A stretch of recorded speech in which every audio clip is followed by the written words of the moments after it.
In this tutorial, I'm going to be showing you how to write an introduction for your thesis. First up, a few general points. Keep it simple. Do not use complicated wordings or any words that you're not fully sure about. If you do need to look up words that you would like to use but you're not sure, look up the definitions in a dictionary. And to quote Albert Einstein, make it as everything as simple as possible, but not simpler. And remember that you are not writing for yourself, but for someone else to read and understand it. So if you don't understand the vocabulary that you're using, how can someone else how will someone else be able to understand what you're writing?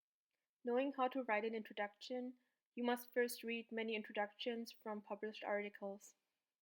Now, how can you determine which articles are good and which aren't? The good ones are cited more than others. You need to break things down and know exactly what information goes where when writing your introduction. A good way to prepare is to take an article and break this article down and see what information is put where. It is not only important the content that you are writing, but also how you are writing.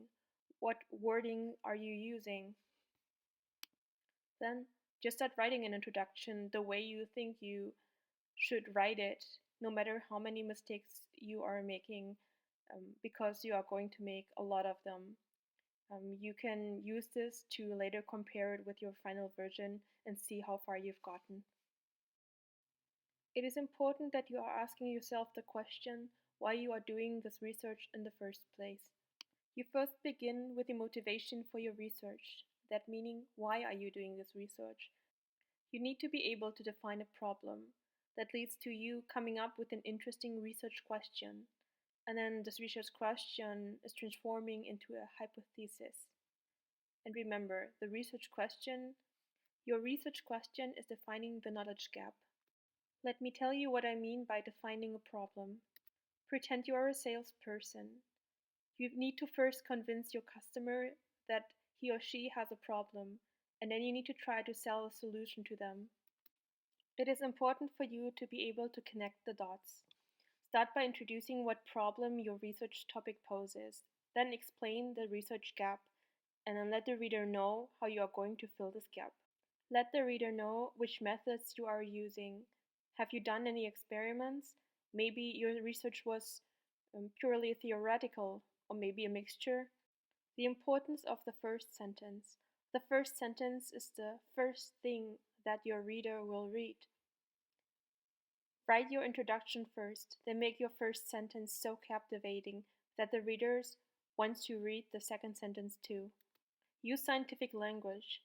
Use phrasing such as, this study seeks to explain, this study is of relevance because, or this study examines. Write without mercy.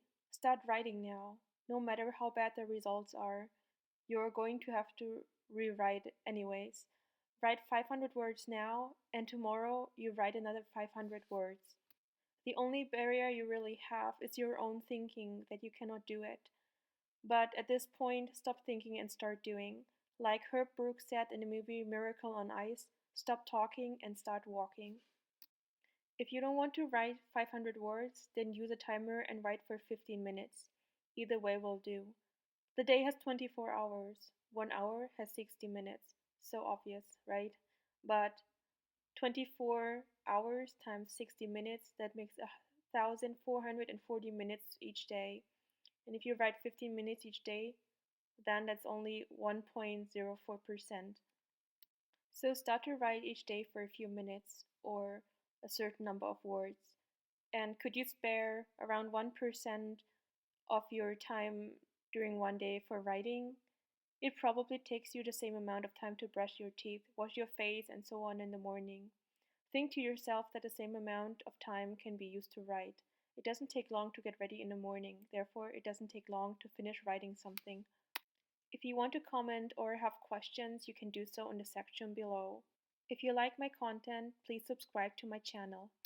Excellence is never an accident, it is always the result of high intention, sincere effort, and intelligent execution.